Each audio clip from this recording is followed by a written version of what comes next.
Salam əziz şagirdlər, bugün 7-ci sinif riyaziyyat 1-ci hissə dərslikdən səhifə 8-də olan tapşırıqları izah edəcəm. Tapşırıq 1-dən başlayaq. Boş xanalara uyğun ədədləri yazın. Baxırıq A variantına. 21-də 14 kəsirini bizə veribdir. 3 və burada boş xana olubdur. Bərabərdir. Bu dəfə 6 məxrəcdə boş xana. Deməli bunları 21-dən görürsünüz 3 alınıb. Deməli 7-yə ixtisar edib 3. Buranı da 7-yə ixtisar edəndə 2 edir. Deməli bu boş xananın qiyməti 2-dir. Daha sonra görürəm ki 2 olubdu 6. Deməli burada 2-ni 3-ə vurublar. 3-ü də 3-ə vurublar. Onda buradakı boş xananın qiyməti olub 9. B variantına baxırıq. 44, 32, 8, tamam, boş xanamız. Boş xana məxrəcdə 33. Deməli, baxıram ki, burada 32 olub 8. Deməli, 4-ə ixtisar edib 8 alıblar. 44-də də 4-ə ixtisar edəndə 11 alırlar. Deməli, bu boş xananın qiyməti 11-dir. Daha sonra görürəm ki, burada məxrəcdəki 11 33 olub. Deməli, buranı 3-ə vurublar. Onda sürəti də 3-ə vuracam. Deməli, buradakı boş xananın qiyməti 24-dür. C variantına baxırıq. C variantında 7, boş xana, 42, 24, 8 və boş xana. Burada isə baxıram ki, məxrəcdəki 7 42 olub. Deməli, 7-ni vurub 6-ya 42 alıblar. Onda burada hansı ədəd var ki, 6-ya vurub 24 alıblar? Təbii ki, burada 4 var. Siz buna belə də yanaşa bilərsiniz. Deməli, bunları ixtisar edirik 6-ya. Burada 7 edir, burada 4 edir. Deməli, boş xananın qiyməti 4-dür. Daha sonra, baxın, bu 4 olub 8. Deməli, bu 4-dür. Vururam 2-yə və yaxud elə buna 24 kimi yanaşsaq, baxın 24 kimi yanaşsaq, demək bunu bölüblər 3-ə, yəni 3-ə bir sözdən ixtisar ediblər 8, bunu da 3-ə böləndə edəcək 14. Demək buradakı boş xananın qiyməti 14-dür. D bəndinə baxırıq. Boş xana 33, burada 4-də 3, burada isə boş xana və 12 verilibdir. Deməli uşaqlar, bu 33-ü 11-ə ixtisar ediblər 3. Buradakı 3 alınıbdır. Demək, buradakı boş xanada bilmirik neçədir, amma 11-ə ixtisar edib 4 alıblar. Və ya belə də yanaşa bilərsiniz. Demək, bu 4-ü 11-ə vurublar ki, bu 33 olubdur. Demək, bu 4-ü də 11-ə vuracaq ki, bura 44 olsun. Yəni, buradakı boş xanada 44 var və yaxud siz belə də düşünə bilərdiniz yenə. Yəni, 44-ü deməli 11-ə ixtisar ediblər ki, burada 4 alıblar. Daha sonra 4 baxıram ki, 12 olub. Deməli, bunu 3-ə vurublar. Deməli, sürətdə 3-ə vurublar. Buradakı boş xananın qiyməti də 9-dur. Keçirik ikinci tapşırığa. Verilmiş ədədləri qeyd edilmiş mərtəbələrə qədər yuvarlaqlaşdırın. Ədədimiz 3 tam 1000-də 273. Onda birlər mərtəbəsinin altından xətt çəkilibdir. Baxıram ki, yanındakı rəqəm 7-dir. Yəni 5-dən böyük bir ədəddirsə və yaxud 5-dirsə, bu 2 bir vahid artacaq. Olacaq 3. Digərləri isə 0 olur və yazılmır. 0 tam 1000-də 165 verilib. Yüzdə birlər mərtəbəsinin altından xətt çəkilibdir. Əgər yanında 5 varsa, deməli bu 6 bir vahid artıb 7 olacaq. Daha sonra 12 tam 1000-də 996. 9-un altından xətt çəkilib. Onda birlər mərtəbəsinin yanındakı rəqəm 9-dur. Yəni 5-dən böyüksə, bu 9 bir vahid artacaq. Yəni bu 10 olacaq. Bura 0. Bu 10 olduğu üçün bir vahid bu 2-nin üstünə gəlirik. Yəni bu olacaq 13 tam. Daha sonra 7 tam 1000-də 534. 3-ün altından xətt çəkilib. Yanındakı 4-ə baxıram. Deməli, bu olduğu kimi qalacaq, dəyişməyəcək. Çünki bu 4-dür. 4 yəni 5-dən kiçikdirsə dəyişmir.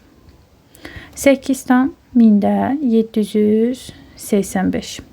8-in altından xətt çəkirik.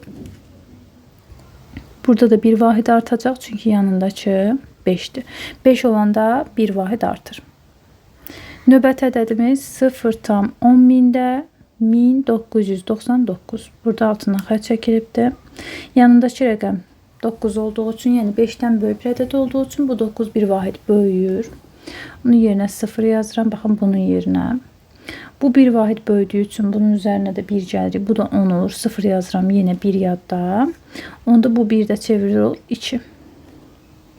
Yaza bilərik 0 tam onda 2. İkinci tapşırığımız bitdi. Keçirik üçüncü tapşırığa. Boş xanaya uyğun rəqəmi müəyyən edin. A bəndində 5-də 18 verilibdir. Biz bunu onluq kəsrə çevirməliyik. Biz bunu necə edə bilərik? 18-i 5-ə bölərək də tapa bilərik və yaxud məxrəci və sürəti 2-yə vuraraq da tapa bilərik. Gəlin 18-i 5-ə bölək. Qalığımız 3 qaldı. Qalıqdan sonra bura vergül, bura 0 yazırıq. Cavabımız edəcək 3,6. Demək, boş xananın qiyməti 6-dır. Baxırıq 3-cü tapşırığın B variantına.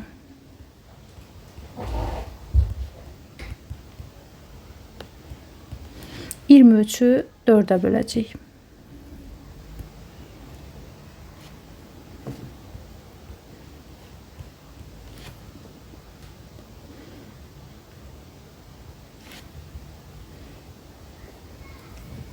%23'ün içində 4 5 dəfə.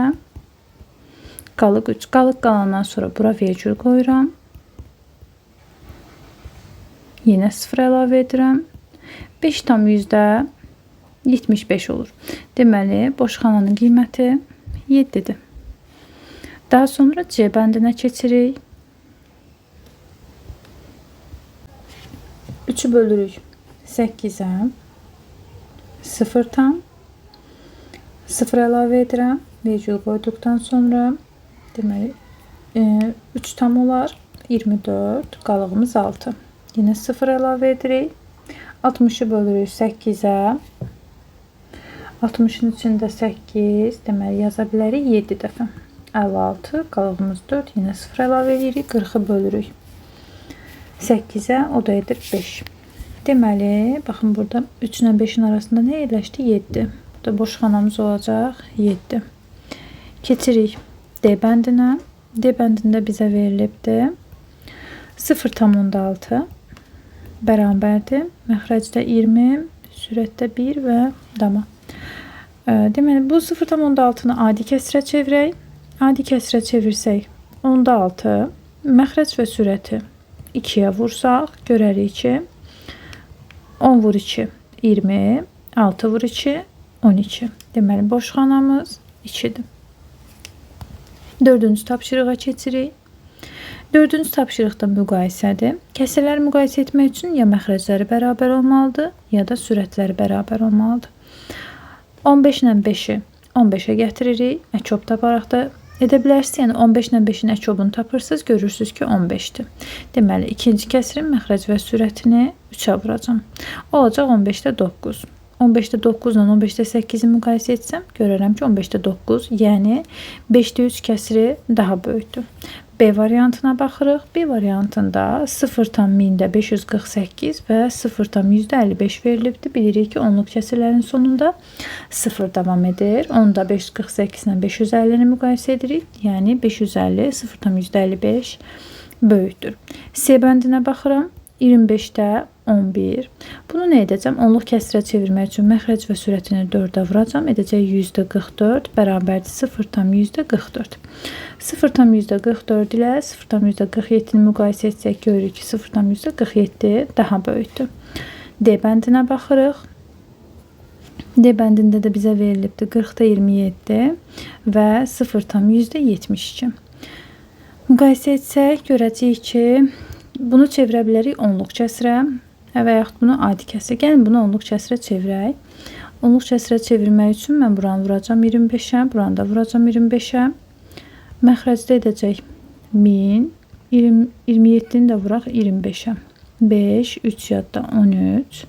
Bu da edəcək 54, 5, 7, 6. 675, yəni 0,1000-də 675.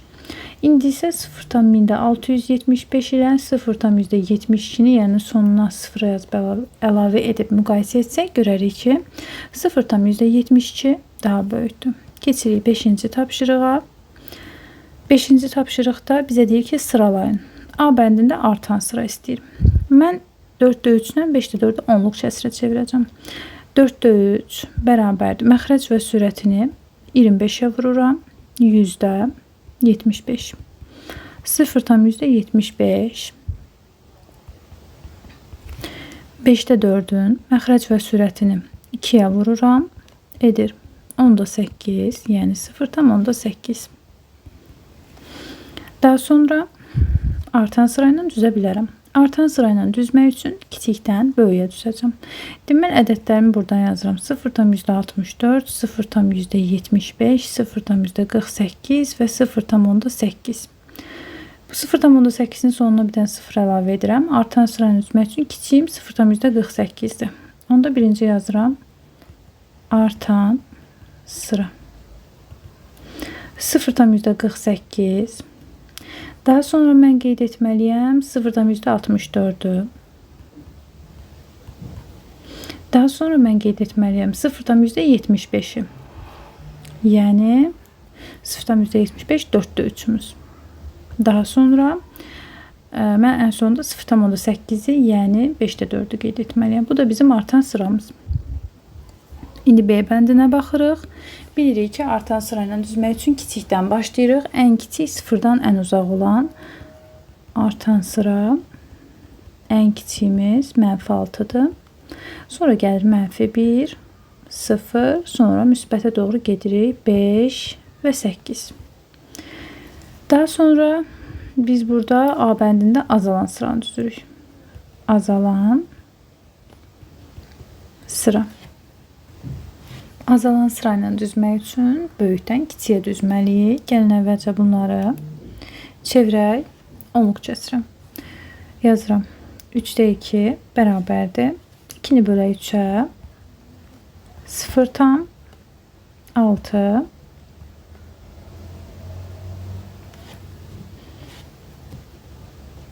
Görürəm ki, burada 6'lar təkrarlanır. 0,6'lar təkrarlanır. Sonra 6'da 5'i eyni şəkildə yazıram. 5'i böləcəm 6'ya. 5 bölünsün 6.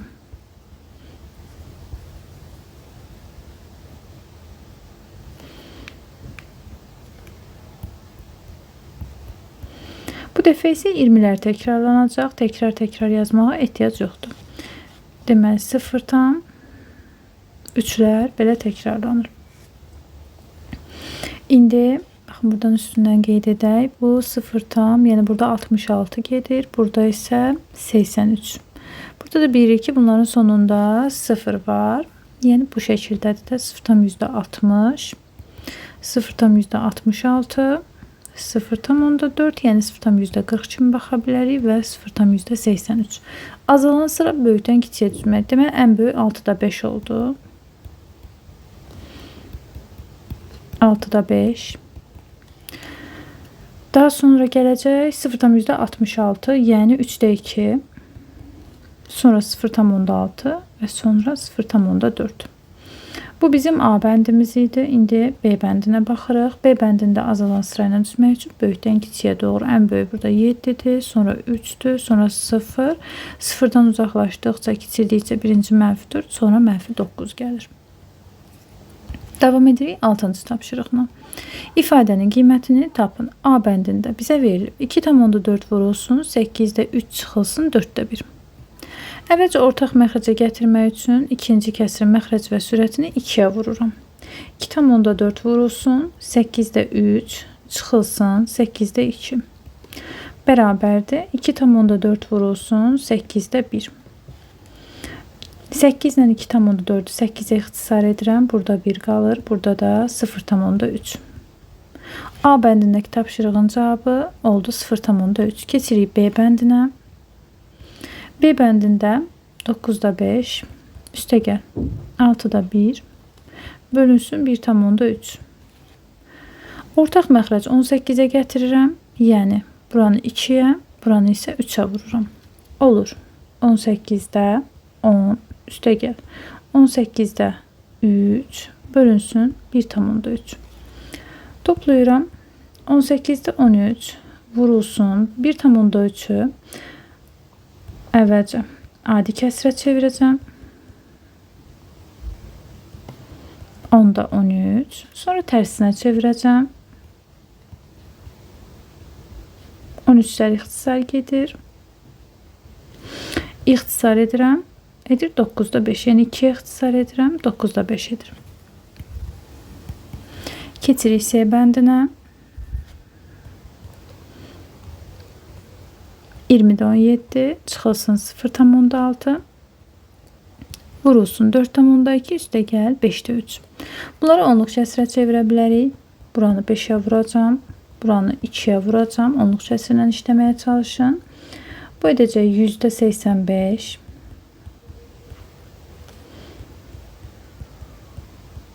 Onda 6. 0,85 çıxılsın 0,6 vurulsun 4,2 üstə gəl 0,6 bərabərdir 0,25 vurulsun 4,8 bərabərdir. Deməli, vergül nəzərə almadan ədədləri bir-birinə vura bilərik və yaxud qısa yoldan gedək. 0,25'i mən belə yazacağım. 25'e ixtisar edəcəm. 4'də 1 vurulsun 4,8. Bunlar da 4'ə ixtisar edəndə cavabım olacaq 1,2. D bəndinə keçirəm. D bəndində əvvəlcə kənarda yazıram. 5'də 4'ün məxrəc və sürətini 2'yə vururam. 0,8 olduğunu görürəm. Onda 3,8 çıxılsın 0,8 edəcək 3 tam. Məxrəc və sürəti 10'a vurmalıyam. Məxrəc onluq kəsr ola bilməz. 15'e ixtisar edirəm. Doğru cavab 2. 7-ci tapşırıqla davam edirik. 7-ci tapşırıqda dəyişənlərin verilmiş qiymətlərində ifadənin qiymətini hesablayın. Baxaq A bəndinə. X bərabərdir, -3 olarsa 2x üstə gəl 6-nı hesablayaq. 2 vurulsun -3 üstə gəl 6. 2'ni -3'ə vururam, -6, -6 ilə -6 islah olur. X bərabərdir, -7 olarsa 2x üstə gəl 6 ifadəsi 2 vurulsun -7 üstə gəl 6 olur. -14 üstə gəl 6 bərabərdir -8'ə. Daha sonra x bərabərdir 1,5. 2x üstə gəl 6 bərabərdir 2 vurulsun 1,5 üstə gəl 6. Edəcək 3 üstə gəl 6 bərabərdir 9. Keçirik B bəndinə. B bəndində x-i bizə -4 verib birinci. 7 çıxılsın 3x-i hesablayaq. 7 çıxılsın 3 vurulsun -4. 7 üstə gəl 12 bərabərdir 19'a. Çünki mənfini mənfiyə vuranda burada müsbət olur. X bərabərdir 5 olduqda 3 vurulsun 5. 7 çıxılsın 15 edəcək -8. X bərabərdir 3'də 2 olarsa 7 çıxılsın 3x bərabərdir. 7 çıxılsın 3 vurulsun 3'də 2. 3'lər gedir ixtisara. 7 çıxılsın 2 edəcək 5. Daha sonra C bəndinə baxırıq. A bərabərdir -2. 4A çıxılsın B. 4 vurulsun -2. Həmçinin bizə burada B-ni də -9 veribdir. Çıxılsın -9. Burada diqqətli oluruq. 4'ü -2'yə vuranda -8. Mürtəzə qarşısında mənfi olduğu üçün 9 müsbətə çevrilir. Cavabımız olur 1. 8-ci tapşırığa baxırıq. Bizə deyir tapın. A bəndində 4,5 cm-in 9'da 5 hissəsini tapacağıq. Ədədin hissəsini tapanda ədədi hissə göstərən ədədə vururuq. 4,5 ilə 9'u ixtisar edirəm. 0,5'i də 4'ə vururam. Edir 2. B bəndində 5,6'nın 0,3 hissəsini tapmaq üçün 0,3'ə vururam. Vurmanı yerinə yetirirəm. Cavabım 1,68 kiloqram. Burada da santimetr. C bəndində isə hissəsinə görə ədədi tapmalıyıq. Hissəsinə görə ədədi tapırıqsa, ədədi hissə göstərən ədədə bölürük. Yəni 1,8'i 7'də 6'ya bölürük. 1,8'i vururuq 6'da 7'yə. Edir 2,1 kiloqram. D bəndinə baxırıq. Yenə hissəsinə görə ədəd tapmaqdır. 1,5'də 4'ü bölürəm 0,8'ə. 5'də 9 vurulsun. Bunu da düzgün olun. Adi kəsrə çevirək əvvəlcə. Sonra tərsinə çevirəcəyik. İxtisar edirəm. Edir 4'də 9 kiloqram. Daha doğrusu litr. Keçirik 9-cu tapşırığa. Sadə tənlik verilibdir bizə. A bəndinə baxıram. 2x üstəgəl 1 tam onda 4 bərabərdir. 3 tam 2'də 1 vurulsun 1 tam onda 2. 2x üstəgəl 1 tam onda 4 bərabərdir. Vurmanı yerinə yetirmək üçün qarşıq ədədi düzgün olmayan kəsrə çevirdim. 1 tam onda 2 ilə 2'ni ixtisar edirəm 0 tam onda 6. 2x üstəgəl 1 tam onda 4 bərabərdir 4 tam onda 2'yə. 2x bərabərdir 4 tam onda 2'dən 1 tam onda 4'ü çıxmalıyam. 2x bərabərdir 2 tam onda 8'ə. X'i tapmaq üçün 2 tam onda 8'i bölməliyəm 2'yə. Buradan da x'i tapıram 1 tam onda 4. Birinci tənliyimizin cavabı 1 tam onda 4. Keçirəm B bəndinə. 3 vurulsun 6x üstəgəl 7 bərabərdir 15'ə. 6x üstəgəl 7 bərabərdir. Mənfi 15'i burada bölürük 3'ə. 6x üstəgəl 7 bərabərdir mənfi 5'ə. Buradan da 6x bərabərdir mənfi 5'dən 7 çıxırıq. Çünki 7 əks işarə ilə digər tərəfə keçir. X'imiz də bərabərdir. Mənfi 2 bölünsün 6'ya. X'i tapırıq mənfi 2. Burada da cavabımız olacaq mənfi 2. Keçirik C bəndinə. C bəndində də 4x üstəgəl 17 bərabərdir 7x çıxsın 25 verilibdir. 6-cı sinifdə öyrənmişdik ki, dəyişənlər sol tərəfə gedir. Yəni müsbət 7x-i əks işarə ilə bərabərliyin digər tərəfinə gətirirəm. Həmçinin müsbət 17-ni də əks işarə ilə digər tərəfə keçirirəm. X da bərabərdir. Mənfi 42-ni bölürük mənfi 3'ə. X bərabər olur müsbət 14'ə. Keçdik. Burada 2 dənə məsələ həllimiz qaldı. 10-cu məsələ. Saat 12:00-da havanın temperaturu 3 dərəcə idi. Bu vaxtdan etibarən axşama doğru hər 2 saatda 2 dərəcə azalmağa başladı. Birinci sualda bizə deyir ki, saat 14:00-da havanın temperaturu neçə dərəcə oldu? Baxın, 12:00-da 3 dərəcə Selsidir. 12:00-da 3 dərəcə Selsidir. Hər saatda 2 dərəcə azalıb. Deməli, 13:00-da 2 dərəcə azalsa, 2 dərəcə Selsidən 1 dərəcə Selsini çıxsam, olacaq 1 dərəcə Selsi. Amma 14:00-da da 1-2 dərəcə də yenə azalsa, həmin o 1 dərəcə Selsidən 2 dərəcə Selsini çıxacaqsınız, olacaq mənfi 1 dərəcə Selsi. Qısacası 14:00-dan 12:00 arasında 2 saat var. 2'ni vurursunuz 2 dərəcə Selsiyə. Yəni 4 dərəcə Selsi azalma oldu. 3 dərəcə Selsidən 4 dərəcə Selsini çıxırsınız. Edir mənfi 1 dərəcə Selsi. Deməli, bu birinci üsuldur. Bir-bir yazaraq saatları geri yaza bilərsiniz. Bu isə ikinci üsuldur. Daha sonra keçirik növbəti sualına. Növbəti sualında deyir ki, saat neçədə havanın temperaturu mənfi 5 dərəcə Selsi oldu? Gəlin biz baxaq. Hava 3 dərəcə Selsi idi 12:00-da. Üzərinə bir x gələk. 2 dərəcə azalmağa başlayır və yaxud çıxılsın x bərabərdir mənfi 5 dərəcə Selsiyə. Buradan da mənfi x bərabərdir mənfi 5'dən 3 çıxıram. Mənfi x bərabərdir mənfi 8'ə, x bərabərdir müsbət 8'ə. Deməli, 3 dərəcə Selsi 8 dərəcə Selsi azalıbdır. Bu hər saatda 2 dərəcə azalıraq 8'i bölürəm 2'yə. Deməli, 4 saat sonra. Hava da 12:00-dan sonra 12:00 idi. 4 saat keçəndən sonra 12'nin üzərinə 4 gəlirəm. Deməli, hava 16:00 olanda havanın temperaturu artıq mənfi 5 dərəcə olacaq. Yəni, buradakı cavabımız oldu 16:00. Digər cavabımız isə oldu mənfi 1 dərəcə Selsi. Keçirik 11-ci tapşırığa. Bizə deyir ki, hibrid avtomobilin çəninin tutumu 50 litrdir. Deməli, tutum 50 litrdir.